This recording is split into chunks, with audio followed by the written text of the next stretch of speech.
نے لکھا ہے فتاوا سبکی کے اندر جلد نمبر 2 میں 573 صفحے پر بہت اہم حکم ہے ہر کسی کے لیے. آج کہیں میسج آتا ہے، کوئی شیئر کر رہا ہے، کوئی لکھ دے رہا ہے.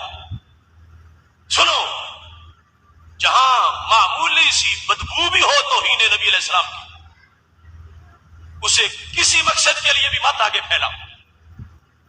یہ لکھا انہوں نے، کہتے ہیں قد ذکر بعض من الف فی الاجماع، کہ جن ائمہ نے اجماعی باتیں لکھی ہیں ان میں سے ایک وہ کیا ہے؟ اجماع المسلمین علی تحریم ما وجہ بہ النبی صلی اللہ علیہ وسلم وکتاباتہ وقراءتہ وترکہ متی وجد دون محوہ.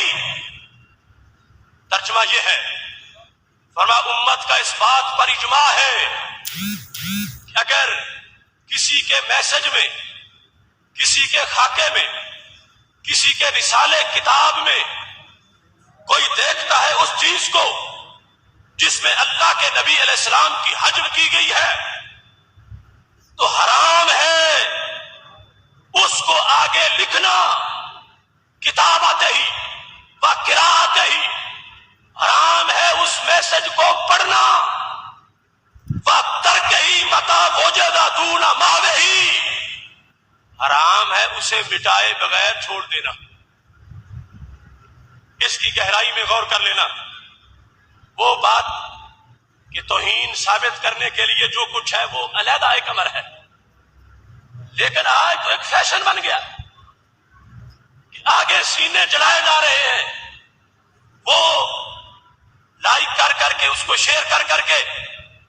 تو ہمارا ائمہ اہل سنت وہ کہتے ہیں، اس کو پھر آگے ان لفظوں سے بیان کر، اس نے توہین کی، اس کمینے نے توہین کر دی. تم خود نہ لکھ کے آگے بھیجو، کتابت بھی نہ کرو، قرات بھی نہ کرو، اور مٹائے بغیر اسے چھوڑو بھی نہیں، اس کو مٹاؤ بھی. چونکہ ویسٹ کے شیطان اپنی کمپین یوں بھی چلانا چاہتے ہیں کہ اس طرح ہماری شیطانی آگے پھیلتی رہے. تو اس سلسلہ میں بھی مکمل احتیاط ہونی چاہیے.